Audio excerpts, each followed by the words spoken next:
Hey everyone, it's Adam and Jordan from Real World Income Streams, and today we have on John Sanders, and John is making a program through our platform, teaching people the handyman business. And before I even get started, right off the top of the bat, I just want to mention that John barely goes out and does it himself. He hires people to do it, so that's an important thing. He's using other people's time to make himself money. He's not out there for every single job. John, how you doing? I'm doing great, man. Great to be on the show. Thanks for having me, guys. Thanks. Why don't you introduce yourself and tell everyone what you do? Yeah, so I live just north of Sioux Falls, South Dakota, and that question, what do? I do a lot of things. I wear a lot of different hats. Still trying to figure out what I want to be when I grow up. For many years, I worked as a full time pastor, church planter. I didn't realize back in those days how much of an entrepreneur I was. We planted a church and planted multiple locations of that church and utilized a bunch of technology to do some fun stuff with that. But I came out of a career in the fire service to go into pastoring. So that's been in my background this whole time. Somewhere along that journey, I went back into full-time firefighting for the city of Sioux Falls. So I've got that going. A number of years back, I started a podcast and have really leaned into that space of serving people with, a message that adds value and helps people.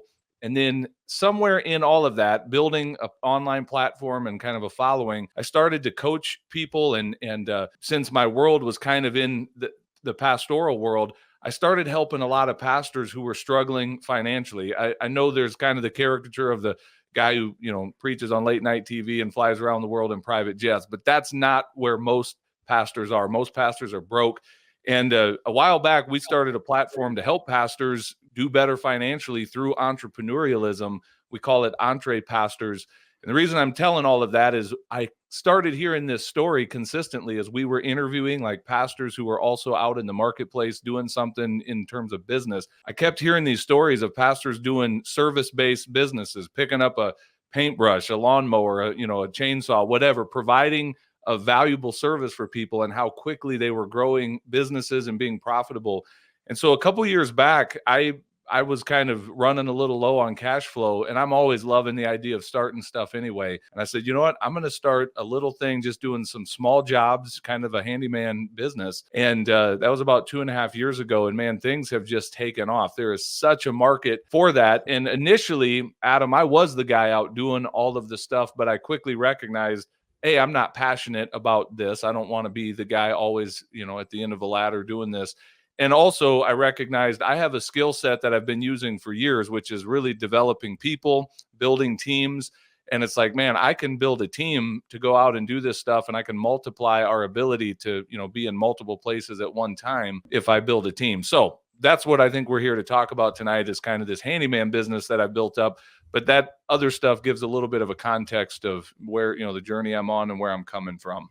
Yeah, it's very interesting how you got here, just like helping out other pastors who there's small churches where, there's not much money coming in Right. and they need to make some money. So that's really cool that you started helping them. Now from them, you've gained, all this way to train people and help people. You can just expand it to everyone, not just pastors. Yeah. This works for everyone, right? Absolutely. Yeah. Anyone can do this if you have, a little bit of knowledge and know-how, or again, you might not even know the skill set necessarily, but if you know how to work with people, there is a market for all kinds of things around, home repair and fixing things, building things, that sort of thing. So yeah, there's absolutely endless opportunities for people to go add value in the marketplace and make income while you do it. So how long were you doing it like solo before you transitioned to getting other people to go do it? Not that long, where it was just me, myself, and I. Very quickly, I started recognizing, man, I want help, and so I have,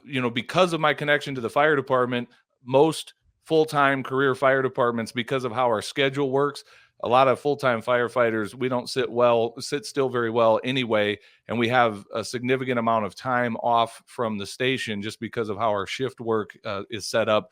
And so a lot of us have other things that we go do, or we're always looking for other things to go do. So I kind of have a pool of some firefighters that I was able to reach out to pretty quickly, buddies of mine that know how to use tools, don't mind getting dirty and sweaty, and know how to work.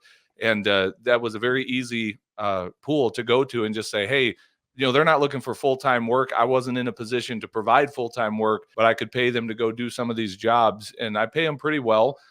Make it worth their time to go out and do this stuff. But at the same time, because I'm charging appropriately, I'm making money as well while they're out doing it. So even today, there are still times that I'll go out and get my hands dirty on a job or work with the guys on something. But more and more, I'm trying to stay in this lane of being a business owner and not the one out doing all the work. But I will say this, and in the program that I'm creating to teach other people how to be a handyman and how to start that business, if somebody just wanted to kind of leave corporate, the rat race and go do their own thing and have no employees and just do this for themselves, you could do this. You could create a really nice income and work when you want to work and be off when you want to be off. So this could be a solo operation, but for me, I'm wired to build stuff, and I'm wired to do it with a team of people. So it just fits me better to kind of go big.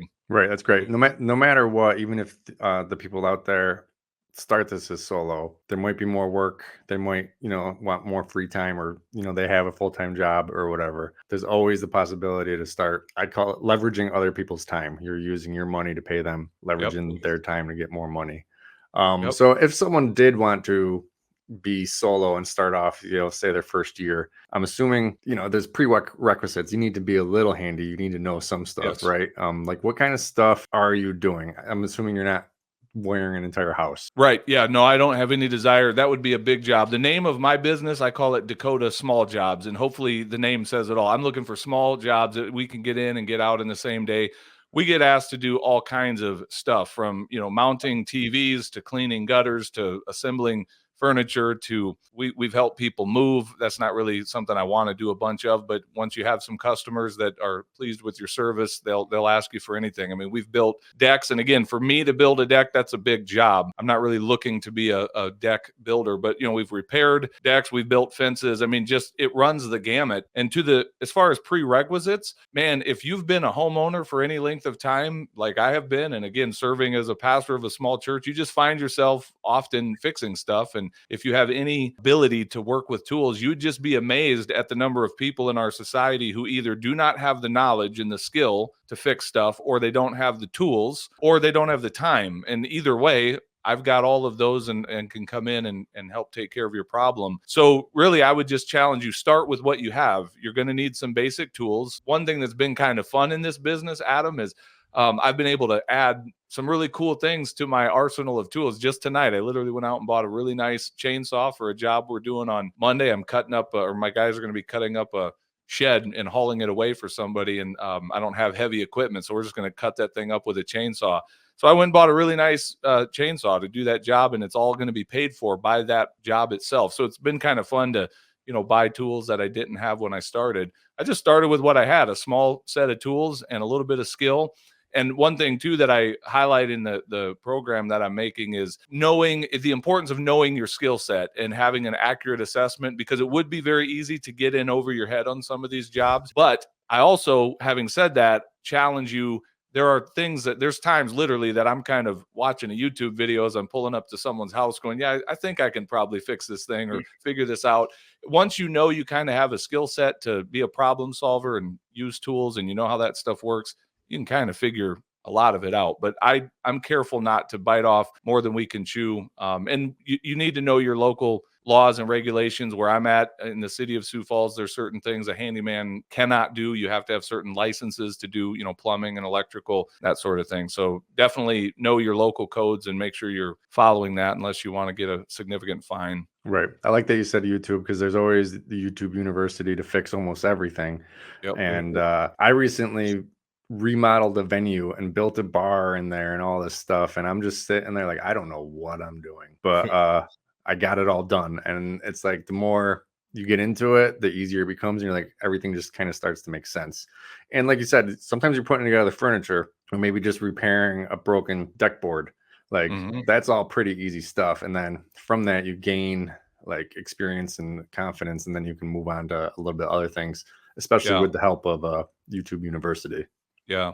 It's honestly one of the challenges, and some people would say it's also what they like about the handyman space is you're a jack of all trades. So there's maybe that option to really specialize and say, man, all we're just going to paint or we're just going to clean gutters. And there's value in doing that. There's value in niching down and saying this is the only thing we do. For instance, you just carry the tools for that job and that's all, and it really solves a lot of things, but there's always going to be a need for someone that can just kind of do a hodgepodge of things. And one of the things I'm challenging guys in this space to do is really make this a profession. Like let's turn the handyman industry into a profession no different than any of the other professional trades, instead of what I think there's been kind of a stigma around the handyman for a long time. You know, he's just this chuck in a truck that pulls up reeking of cigarette smoke and stumbles out of a rusty pickup with duct tape and baling wire. And it's like, maybe, but with just a little bit of professionalism, you show up as a professional in this space, you'd be amazed at the type of clientele that will reach out to you and value your services. If you treat it like a legitimate business and show up as a professional, you're not going to be hurting for work. There's such a huge market for people who need help and they're looking for a professional they can turn to come and do these little things that the bigger companies just don't want to fuss with. Yeah, that's key right there. The bigger companies don't really, they want to be there building a big thing, Yeah. doing the big work. They don't want to be doing the little stuff. Yep. How have some of the people that you've mentored before, how are they doing? Yeah, like that's been really cool. We have a membership community we call our business builders community, and it's mainly for pastors. We have some outliers in there as well, just kind of non-pastors, but have a heart for what we're doing. And that's the whole thing. We meet with them weekly. These are people that are just in the process of launching businesses. Now, we don't have a one size fits all, everybody should go do this one business. They still feel this strong sense of like calling in their life, and some of them still are actively employed with churches, but also we're creating an environment where we can celebrate, you know, entrepreneurialism and celebrate making sales. And again, I won't go too deep into the pastor world, but for a lot of guys that's been kind of taboo, and like we should act like we don't need money and like groceries don't cost us the same as they cost everyone else. I'm very much okay with a pastor who's not broke.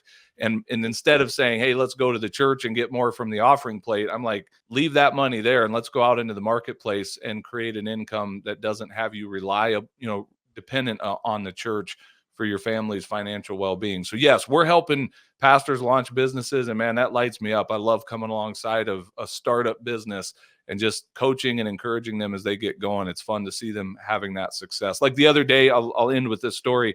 One of our guys, the handyman, reached out to our group and he said, guys, I just made more money in one day as a handyman than I make in an entire week in my salary as a pastor. And like, that's a huge win for us. Like, that's what, you know, we're celebrating that. So I love it. That's awesome. Nice. Jordan, you got any questions? Yeah, a couple. I'm curious. Like, whenever you're talking with somebody about starting like a new handyman operation, is it usually something where they're creating a brand and kind of really like hanging up a shingle and going that route, or you know, and also on the marketing side, like what are you seeing as like a really great just starting point for the marketing? Yeah, great question. It's possible to just kind of tell your friends and family that you're a go-to handyman guy, and probably just through word of mouth, just stay busy, just doing everything under the radar. That's not how I roll. That's not what I'm encouraging people in the program that I'm creating. I'm encouraging them to go all in terms of setting up an LLC, you know, creating a brand for your business, thinking carefully about the name, the logo, making sure you can get the URL for your company's name, you know, so that down the road you can have a website and a professional email address, and all of that stuff that's kind of forward facing is very professional, so that when your customers start reaching out, they feel like they're actually dealing with a legitimate company that instantly, I can't tell you how many times my customers have said, just when I received your quote, I could tell how professional your company is because I have a nice software that handles all my, you know, quotes and invoicing and all of that, that's branded and whatnot. So yeah, I absolutely encourage guys to go down that road if you're starting a handyman business. And then here's the really good news to your question about marketing. So far, up to this point, 2 years in, I have paid $0 for actual marketing. I mean, I've invested into a website and, you know, uniforms and that sort of thing that is branding as well, or marketing to a degree. But in terms of paid advertising, I've had to do none of it because I have a decent Google business profile, and between that and the Nextdoor app that I'm on, man, people find me. And the phone, I've never really, there's been some slow times, it comes and goes, but generally I don't have a problem with the phone ringing and staying as busy as I need to be for where I'm at right now. So I don't know, maybe if I was trying to do this thing full time, I might be looking at doing some kind of paid advertising just to keep the leads a little bit more streaming in. But for where I am in this season of life and business, I don't need it to be any more than what it is right now. I just looked as we're recording this, it's early July 2024.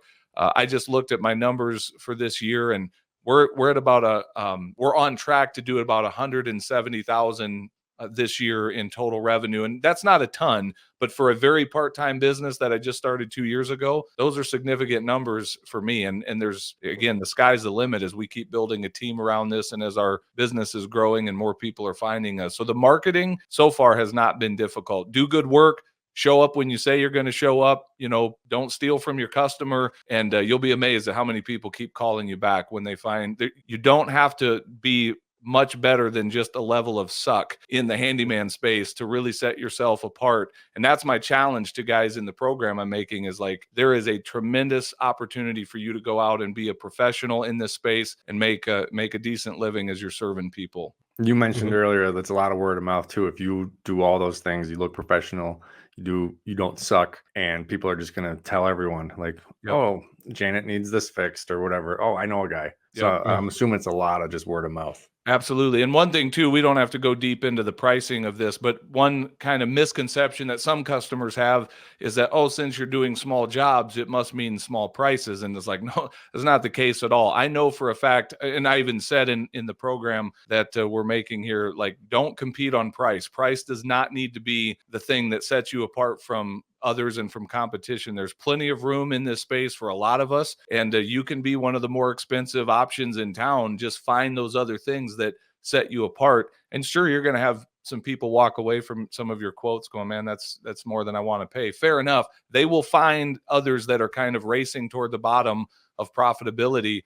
But man, I've not had a problem finding people that are willing to pay me for the prices. And I know I'm probably one of the more expensive options in our community. But again, if you show up as a professional and do some of these other things, you'll find your clientele that's more than happy to pay you for that because they see the value in it. Right. Once someone trusts you and sees your value, they'll keep Yep. coming back and spreading the word. Yep. That's an unfortunate thing about the construction business is there's a lot of people, like you said, rusty truck, not doing good work, taking off after the deposit. So once you find someone, you stay with that person. Absolutely. And that's on us business owners. Like, answer the phone when they call. If you say you're going to be at their house Tuesday morning at 9 o'clock, be there. And if you can't communicate with them, people are reasonable. What they don't like is just being ghosted. And man, who doesn't have a story of calling a local, builder or a plumber, electrician, and you're lucky if you even get a call back. And much of the time when they say they're coming, they just have no problem not showing up and ghosting you. So that's where it's like the market is ripe for some professionals to come along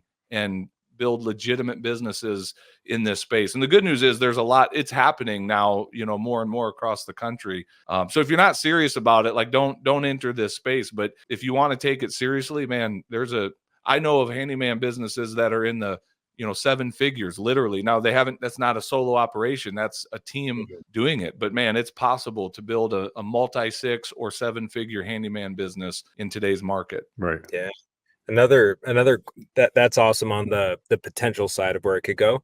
I'm also curious about somebody that wants to get started. Let's say that they've fixed some things around the house, but they don't, like, what's sort of the bare minimum criteria of like a truck, like the kind of tools, like the startup capital you would say that somebody should have if they want to take this seriously? Yeah, I'm going to tell you just my story. There's 2 different levels. There's a level I would have liked to have started at, and there's a level that I literally started at. And for me, when I began, I didn't even have a pickup truck. I had my little Honda CRV, and I mean, I had access to borrow a truck if I needed. But shortly as I started to see that this is taking off and people are hiring me, a few months in, I bought my first truck. It was, a little bit of a beat up Ford F-150, but I was able to pay cash for it, and didn't have that very long. And I was able to get rid of that and get a nice Toyota Tundra that I was able to, pay for. I then somewhere in there bought my trailer that I was able to, utilize. But just I'm using what I have. And if I don't have a specific tool, then I've got to look around and say, man, do I know someone that I can borrow that from or rent that from? So in terms of equipment, you start with what you have. And again, the good news is the jobs will pay for so much of the equipment that you need. I would encourage you not to go super deep into debt.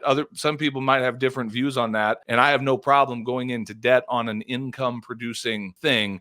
But I'm just saying, as you're getting started, you don't necessarily need that pressure of a debt payment to make each month. One of the things I'm working toward right now, the next kind of big purchase for my company, is I'm going to start building out a fleet of wrapped minivans. I've gone from pickup trucks, a truck and a trailer, and what I'm coming to realize is like, man, a little minivan would be set up perfectly for 90% of the work that we do. I still need a big trailer for some of my stuff. I need some other specialty equipment for certain jobs, but man, for the most part, a little minivan with a ladder rack all wrapped out professionally would be awesome. And so I'm actually saving money in the business right now. And probably within a few months, I'm going to have my first little van set up and wrapped real nice. And so I know that's going to be, you talk about marketing, a nice little marketing tool driving around town with that. So start where you are, start with what you have, and make it a point to, as quickly as you can, move up to the level of professionalism that you desire to be at. Right. I like that you mentioned rent. A lot of people don't even think about it. You can rent tools from all sorts of places around you, and that helps you get some jobs done that might be a little bit bigger, and you don't have to finance that equipment or come out of pocket for that equipment. You just kind of build it into your price. Yep, absolutely. And let the customer pay for that. We're doing it Monday with a dump trailer. Like, I don't own a dump trailer yet. I don't haul enough junk to require one yet, but I've hauled a lot of junk. And so eventually maybe I will get a dump trailer, but I have a friend who has one and I just pay him a little bit.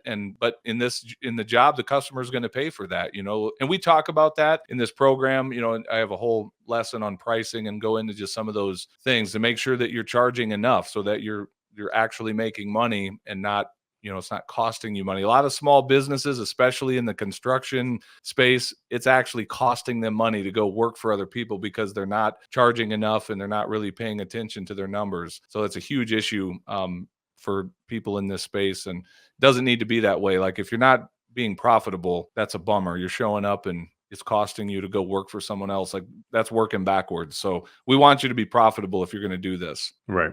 I just had to rent a generator for a big event I was doing, and I don't do generators. So I way overpriced it because they could have done it themselves. But yeah, I just rented it. And that means I don't have to be out the $35,000 to buy this generator. I just pay, it was close to $1,000, and I charged them a whole lot more than that. Everyone's happy. I'm making money. They got their event, and I didn't have to buy it. So yeah, renting is always an option. I want to point something out with that, Adam, because it's such a good principle. What you did there, you solved a problem for them. You said they could have done it themselves, and they could have, but they didn't, for whatever reason, didn't want to fuss with it. It was easier for them just to pay you. You were willing to solve the problem. And I've got lots of stories where I've done similar things where, the customer wants something, and at the end of the day, it would have been cheaper if they would have just piecemealed this whole thing out. But they paid me. I came in, kind of connected those dots, and made it happen for them. And I think that's where entrepreneurs thrive. We see opportunities where other people see problems, and it's like, I'll solve that problem for you, and I'm going to get paid to do it. And so it's a win-win. They're happy. I'm happy. It was worth my time to figure that out and solve that problem for them. Right. And you make money for solving the problem. In my instance, I made $1,500 just for making a phone call and picking up a generator. There you go. I'll tell you a quick story I did. And this is something you can get into as a handyman, is like commercial. There's a lot of commercial property management companies that, will call you and say, hey, such and such store at the mall needs this or that. And so almost no commercial store does their own maintenance. It's almost all handled offsite in a state, clear across the country. And so they'll pay more. A lot of times they don't care. They just want the problem solved. And so I had a call to go deal with a commercial lock at this store in the mall. And I went and looked at this. And to be honest, that wasn't really in my skill set. I'm not a locksmith. And I'm looking at that going, man, that's going to take me half a day at least to figure that out. And then the thought hit me, I wonder what a locksmith would charge. So I by the way, I was thinking like $600 was kind of the number I had in my mind for a half day of my labor. And I I called the locksmith and said, what would you charge to come out and do this? And they said, we'll do that for $300. I said, that include the lock? Sure enough.